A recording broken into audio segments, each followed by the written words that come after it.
¿Alguna vez has dicho, yo creo en Dios, pero cuando alguien te preguntó quién es realmente Dios, dudaste? No porque no creyeras, sino porque nadie te lo explicó de un modo que de verdad cobrara sentido. Tal vez escuchaste hablar de la Trinidad en la escuela bíblica, o quizá tu pastor mostró un diagrama acompañado de metáforas imprecisas. Asentiste, dijiste amén, pero en lo profundo no lo comprendiste del todo. Ahora, después de años dentro de tu fe, si alguien te pidiera explicar cómo Dios Padre, Dios Hijo y Dios Espíritu Santo son uno solo, podrías responder sin sentir que improvisas. Esta es la doctrina más central del cristianismo. Si fallamos en entender quién es Dios, fallamos en todo.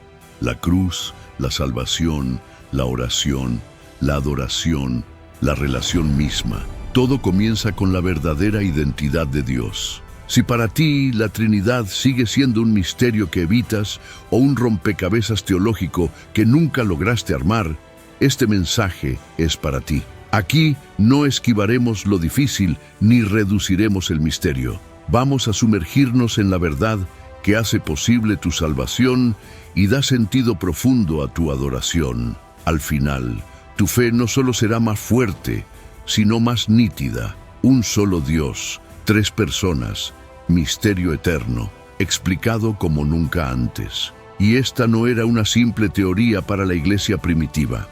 Ellos debatieron, sufrieron e incluso algunos murieron antes que renunciar a esta verdad. El Padre no es el Hijo no es el Espíritu no es el Padre, y sin embargo son uno solo. En un mundo donde la identidad se cuestiona, la verdad parece líquida y la confusión espiritual se propaga, conocer al Dios al que perteneces nunca ha sido tan urgente. Así que hagamos la pregunta que casi nadie se atreve a pronunciar. ¿Realmente comprendes al Dios en quien dices creer? ¿Estás adorando a un Dios que conoces o al Dios que simplemente heredaste? ¿Por qué importa tanto? O mejor dicho, ¿qué cambiaría en tu vida si de verdad conocieras al Padre que envió al Hijo que reveló al Padre y al Espíritu que trae a ambos a tu corazón ahora mismo? Respira profundo. El Dios del universo no es solo una idea en la que creer, es una Trinidad a la que encontrar. Bienvenido a Camino de lo Sagrado. Suscríbete ahora y no te pierdas ninguna revelación. Hay una pregunta que parece sencilla, pero cuando la pronunciamos en voz alta, pesa más de lo que imaginamos. ¿Quién es Dios? Muchos hemos respondido de inmediato: es mi Creador, mi Señor, mi Salvador. Pero si alguien insistiera en que lo describas con precisión, en que expliques cómo es uno y sin embargo tres personas, tal vez sentirías un nudo en la garganta. No porque dudes de Él, sino porque nadie te enseñó de un modo que encendiera luz en tu entendimiento.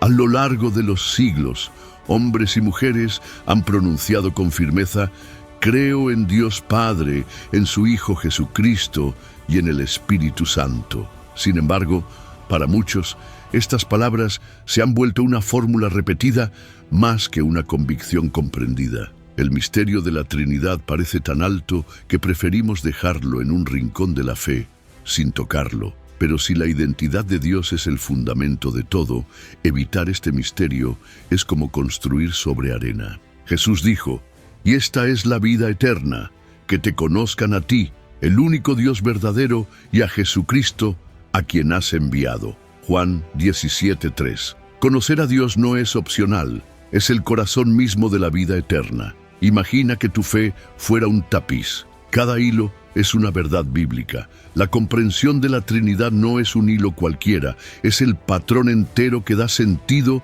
y forma al tejido. Sin él, la imagen se deforma, las líneas se rompen, el color se apaga. Cuando entiendes que el Padre, el Hijo y el Espíritu Santo son uno solo, tu oración se enraiza, tu adoración se vuelve más profunda y tu identidad se afirma en quien realmente eres: hijo o hija de un Dios que es comunión perfecta, Este no es un detalle teológico distante, es la llave que abre el sentido de la cruz, la resurrección y la presencia divina en ti. A lo largo de este camino, no eliminaremos el misterio, pero dejaremos que la luz penetre en él. Tal vez no lo abarques todo, pero sí podrás reconocer y adorar al Dios vivo con una claridad nueva. ¿Alguna vez has dudado al definir quién es Dios? Hablar de la Trinidad no es un ejercicio para teólogos en bibliotecas antiguas. Es una realidad que toca tu vida diaria de formas que tal vez no has percibido. Cada vez que oras, que cantas un himno, que pides perdón o que das gracias, estás interactuando con el Dios Trino. Cuando Jesús enseñó a orar, dijo: Padre nuestro que estás en los cielos, santificado sea tu nombre. Mateo 6:9. Nos dirigimos al Padre, pero lo hacemos en el nombre del Hijo, como Él mismo declaró: todo lo que pidan al Padre en mi nombre, lo haré. Juan 14:13. Y es el Espíritu Santo quien mueve tu corazón a orar y te ayuda cuando no sabes qué decir, tal como está escrito.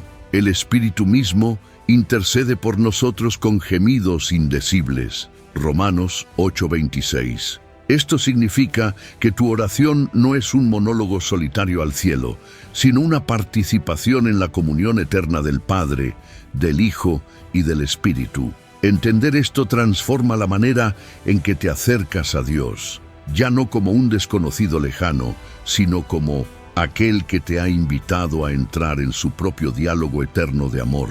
También cambia tu adoración. No se trata de elegir a quién cantar, como si hubiera una competencia de devoción. Al honrar al Hijo, honras al Padre. Al rendirte al Espíritu, te acercas al Hijo y eres llevado al Padre. La Trinidad no es una división de honores, sino la única fuente donde todo honor y gloria se originan. Incluso tu identidad se redefine. No eres solo un creyente aislado, sino parte de una familia celestial. El Padre te llama Hijo, el Hijo te llama hermano, y el Espíritu te llama templo. En un mundo que constantemente te etiqueta según tu trabajo, tu aspecto o tus errores, esta verdad es un ancla firme. Vivir en conciencia de la Trinidad no es un lujo espiritual para unos pocos, es el pulso vital de todo discípulo. Cuando lo entiendes, cada acto de fe se llena de una profundidad que antes no percibías. Esto moldea tu oración y tu identidad, pero ¿qué sucede cuando tratamos de explicar este misterio con comparaciones humanas que lo deforman? A lo largo de los años, muchos han intentado explicar la Trinidad con ejemplos simples, buscando que las personas entiendan de inmediato. Un trébol de 3 hojas, el agua que puede ser hielo, líquido o vapor, el sol con su luz y su calor, suenan creativos, pero esconden peligros. El problema no es querer enseñar de forma clara, sino reducir a Dios a una comparación que termina diciendo algo falso. El trébol sugiere que el Padre, el Hijo y el Espíritu son partes de Dios, como si cada hoja fuera un tercio, cuando la verdad es que cada persona es plenamente Dios. El ejemplo del agua insinúa que Dios cambia de forma, primero Padre, luego Hijo, después Espíritu, lo cual es una antigua herejía conocida como modalismo. Parece inofensivo, pero estas imágenes dejan huellas en nuestra fe.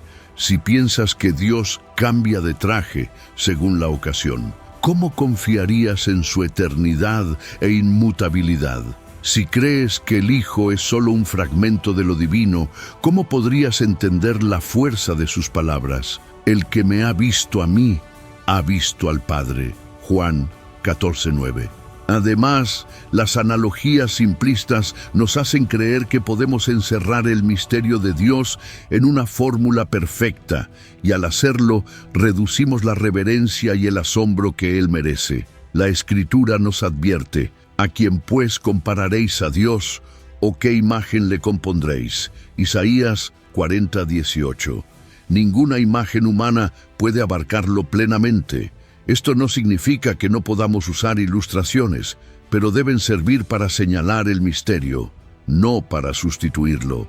Una buena comparación es como una ventana no es el paisaje, pero te permite vislumbrar algo de él. Las malas analogías, en cambio, son como espejos deformados. Te muestran una imagen, pero no la verdadera. Si queremos conocer a Dios tal como es, debemos permitir que Él mismo se revele, no que nuestras comparaciones lo encajen en moldes que nos resulten cómodos. La Trinidad no necesita ser simplificada para ser creída. Necesita ser contemplada con fe, humildad y gratitud.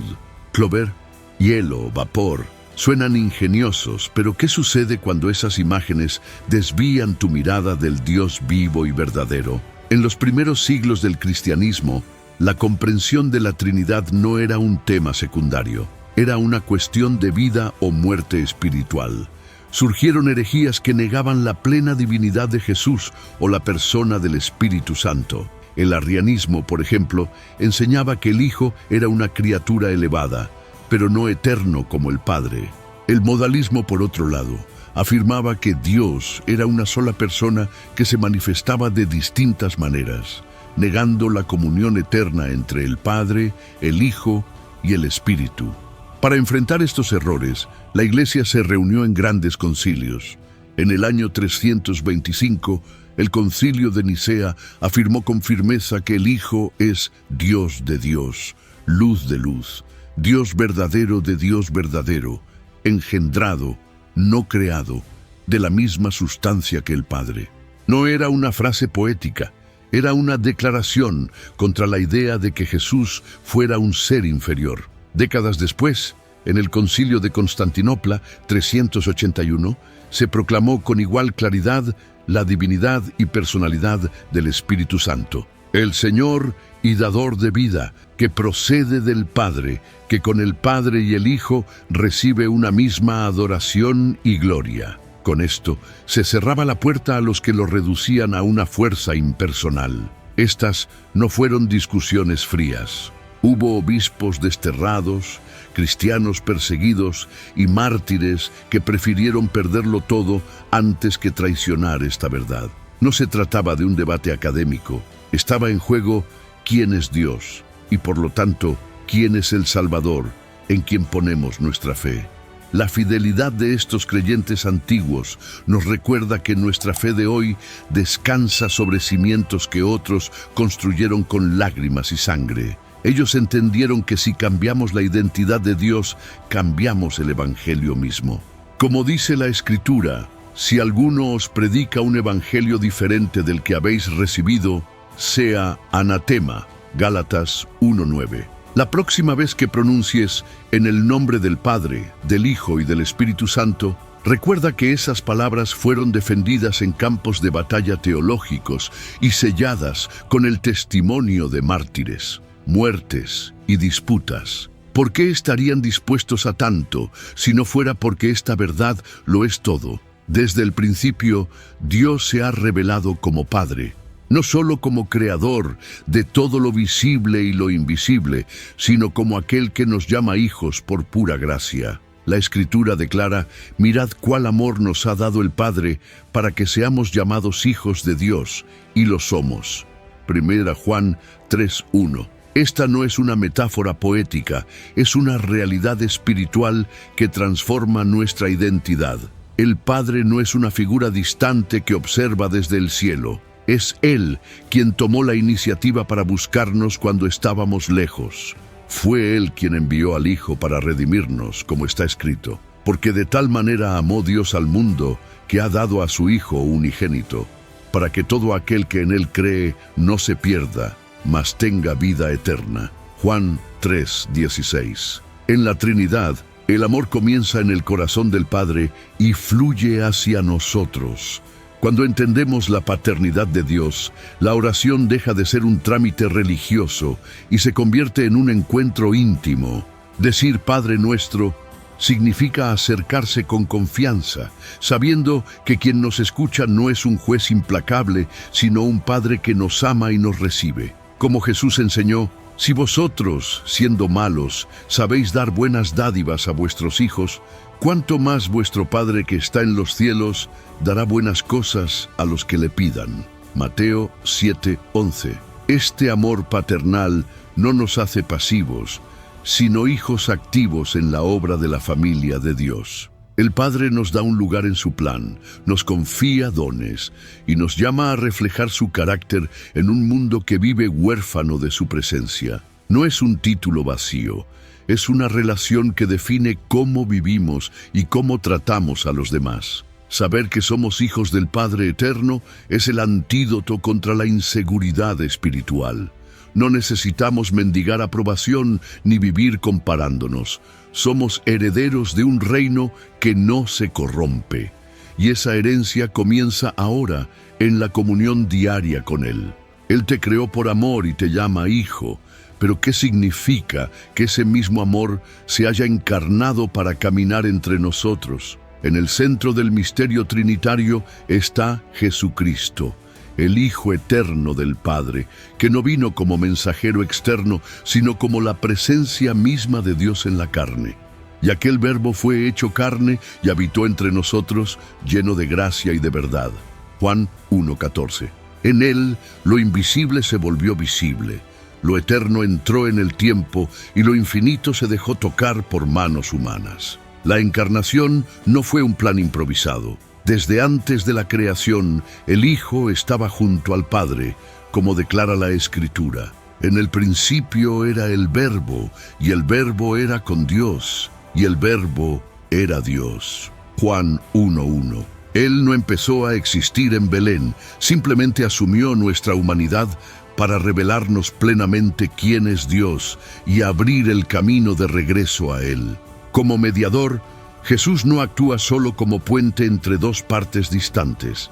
Él une para siempre lo humano y lo divino en su propia persona, porque hay un solo Dios y un solo mediador entre Dios y los hombres, Jesucristo hombre. 1 Timoteo 2:5. En la cruz llevó nuestro pecado y nuestra culpa, y al resucitar nos dio acceso libre al Padre. Esto significa que tu relación con Dios no depende de tus méritos o de tu capacidad para alcanzar lo sagrado. Depende de aquel que ya cumplió todo por ti. Cuando oras en el nombre de Jesús, no es una fórmula mágica. Es un reconocimiento de que solo por Él puedes entrar confiadamente en la presencia divina. Además, el Hijo no solo vino para morir y resucitar. Sigue siendo nuestro intercesor y Señor. Cristo Jesús está a la diestra de Dios, el que también intercede por nosotros. Romanos 8:34. Su obra es continua, su cuidado constante, su autoridad absoluta. No un mensajero, sino el mismo Dios que tomó nuestro polvo en sus manos y lo transformó en gloria. Pero, ¿qué sucede cuando esa gloria invisible se queda con nosotros en forma de poder y presencia viva? El Espíritu Santo no es una fuerza impersonal ni una simple energía divina. Es una persona real dentro de la comunión eterna de Dios.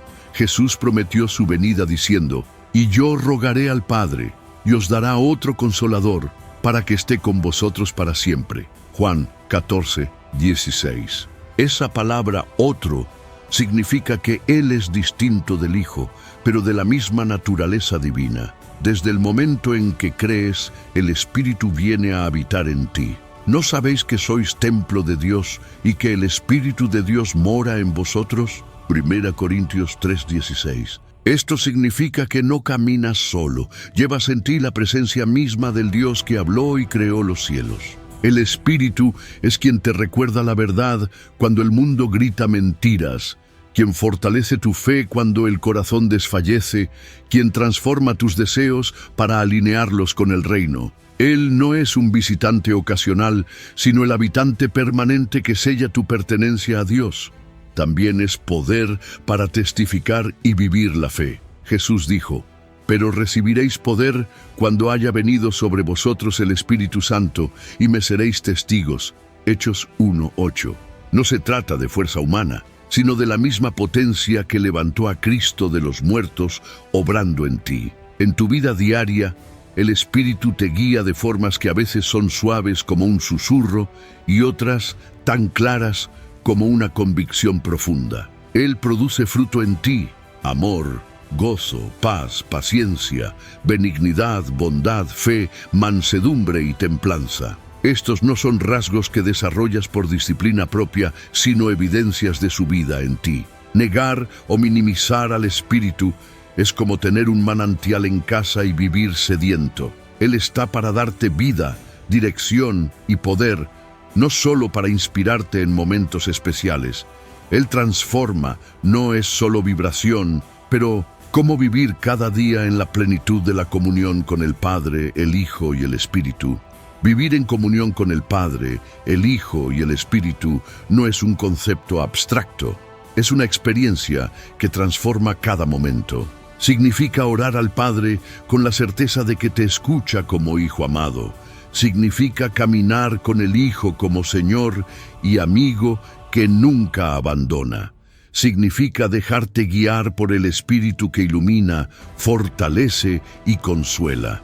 En la vida cotidiana, esta conexión se expresa en gestos simples, un agradecimiento silencioso al despertar, una oración confiada antes de una decisión importante, un acto de amor hacia alguien difícil de amar. En esos momentos, la Trinidad no es teoría, es compañía real. No hay día en que no puedas experimentar esta comunión. Cuando lees la palabra, el Padre habla, el Hijo se revela, el Espíritu te da entendimiento. Cuando adoras, entras en el mismo movimiento eterno de amor que une a las tres personas. Cuando sirves, es Dios mismo quien se derrama a través de ti. Esto es lo que significa vivir el Evangelio de manera completa, no dirigirte a un Dios distante, sino participar en la vida del Dios vivo. Y cuanto más te sumerges en esta verdad, más descubres que tu fe no es solo creer, sino pertenecer. Ora al Padre, vive en el Hijo, sé guiado por el Espíritu y deja que esta comunión marque cada decisión, cada palabra, cada latido. Si este mensaje tocó tu corazón, suscríbete ahora al canal, activa la campanita para no perderte ninguna revelación, comparte este video con alguien que lo necesite y cuéntanos en los comentarios qué parte más iluminó tu fe. Tu voz puede inspirar a otros a encontrar la misma luz.